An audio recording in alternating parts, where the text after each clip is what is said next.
we came out of this time after the flood and like didn't have as many non-community volunteers showing up, and so we had to make this shift of like, how do we, instead of relying on out-of-town volunteers, really rely on in-town volunteers, and how do we do something that's going to be fun and engage people and make them want to participate once the push of flood recovery is done. So we created this thing called Transform that essentially said, let's get volunteers from the local area together to come and work on multiple projects all in a week.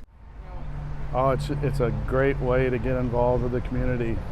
Working with Matthew 25 especially is just a great way to get involved, and I look forward to doing this kind of volunteer work in the future. I think it's just great to see people get their house improved or whatever, their lives basically.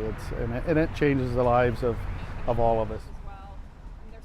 For us, it kind of goes back to that whole idea that Matthew 25 and the whole investing in talents is about taking the talents that we have and investing them in the places that are overlooked and the people that are overlooked.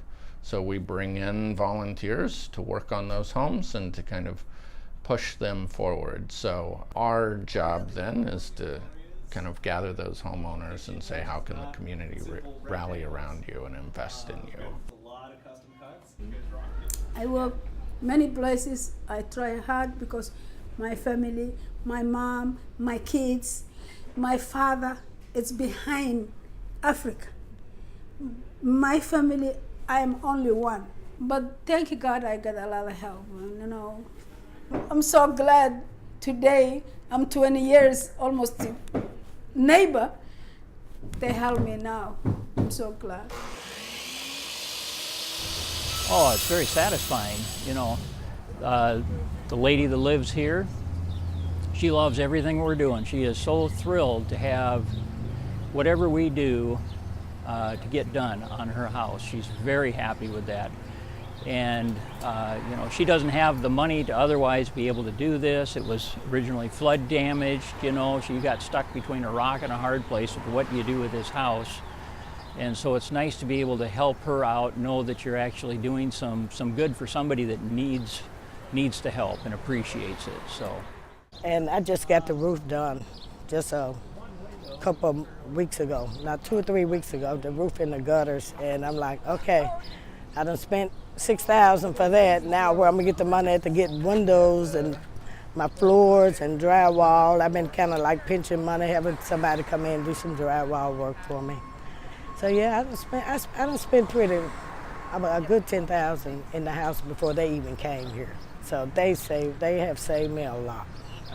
I still got some more work to do, but they did the most important things that were important to me, like my windows. One aspect of Transform that I think is really important to keep in mind is that the people that we're helping are people who are trying to help themselves. It's not coming in from this outside source and taking pity on people, for lack of better words. These are people who've been doing the work themselves as much as they can, but just simply financially or ability-wise aren't able to do it. There's one homeowner who's a widow whose husband used to do all this work, and she doesn't have the ability to do it on her own or the resources on her limited income. And so it's people, regular people that any of us can relate to who just simply need that extra helping hand. God is really good. He is really good. All those angels just was here, here, and they were friendly.